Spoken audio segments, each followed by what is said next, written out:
Alright guys, it's Lost in Plot. We're talking about Squid Game and we're making it spoiler-free. Spoiler-free review of Squid Game. It's what everybody is watching on Netflix right now. It's become the most watched, fastest viewed show that Netflix has ever put out. So what's it about? This Korean language film could come out and be so successful. What is it about?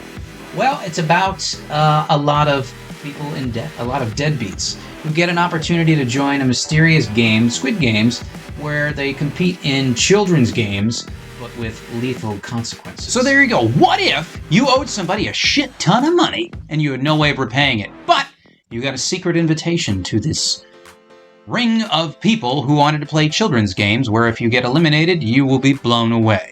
So you think Battle Royale, you think Hunger Games, very, very similar setup here. Cash prizes, chance to pay off your debts, chance to restart your life. You just have to survive the children's game.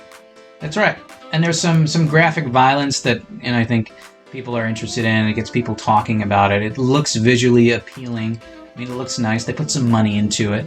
But that's your basic story, is we meet a lot of these characters that, mostly through fault of their own, which is good, because they should need some kind of redemption to them. I think they do an excellent job setting up characters that are so shitty and such assholes that, man, they really need to be redeemed or killed and once they're put through this meat grinder. That's right, and the meat grinder is the gimmick, right? We're playing children's games and we get killed if you lose. Now, for me, everybody gets that concept. Oh, all right, it's kind of intriguing if you think about it. What are the children's game I played? What if I died if I lost? But that wears thin pretty darn fast.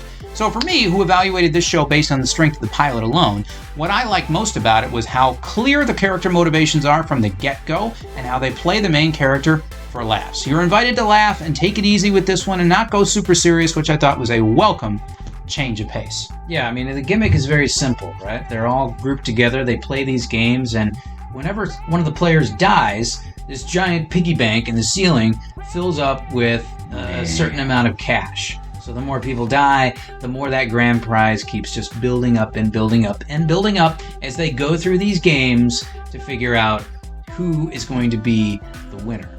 And there's some twists and turns along the way. The games become more difficult, more challenging, more gruesome.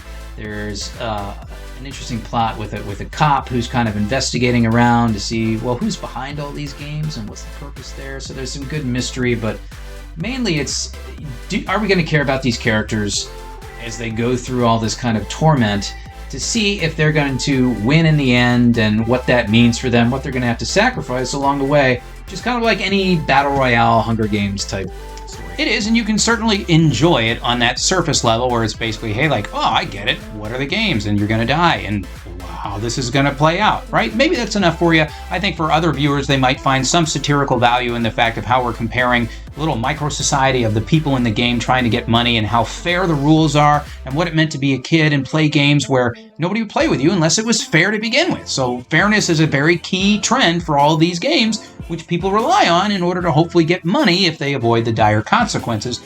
When you compare that to a society that's looking more and more like a rigged game, some interesting ideas there. And a lot of it is the same kind of intrigue as maybe a Saw movie. Like, you're really interested to see what is the next game going to be? What kind of new torture are they going to be put through? Like for the Saw films, it's all about, well, what's the next trap going to be?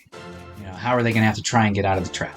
And it's the same thing here. It's like, what's the next children's game going to be? What are they going to have to do? And if they fail, what's going to happen? So there's a lot of that kind of propelling you on, like, well, what's the next game? What's the next game? It's a big conversation starter, I think. But beyond that, there's not a whole lot more to it. And maybe that's all you need, right?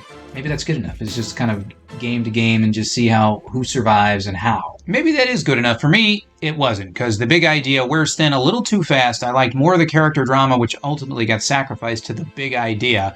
So it's kind of a flat, altogether undertaking for me. I'm kind of middle of the road when it comes to Squid Game. Yeah, so you'll decide whether you like it or not. It's so uber popular right now, but it basically is that. It's like, do you want to see a bunch of these kind of they're well-drawn enough characters compete in these deadly games to see who survives and who doesn't? If that's enough for you, you might enjoy watching the first season of Squid Game. If you're looking for something more complex, more well-developed in character, it's probably not going to be the answer for you. It's probably just more of this kind of trendy gimmick right now. So I'm kind of borderline between whether it's dead or alive as well. If you're putting me on the spot, I'd probably side it a bit more to dead for me, just because it's not really complex enough or interesting that I'd come back or certainly not watch it again, but it'll get you through a weekend if you're really desperate to see something. Yeah, I agree. Dead for me just because it lacks a little bit of that intellectual depth and interest that you need to kind of make this gimmick go, right? So that's our take on Squid Games, guys. If you have your own thoughts and feelings, leave them in the comments down below. If you like the video, consider giving us a thumbs or a subscription. Look for us on Twitter, and we'll catch you all on the next one.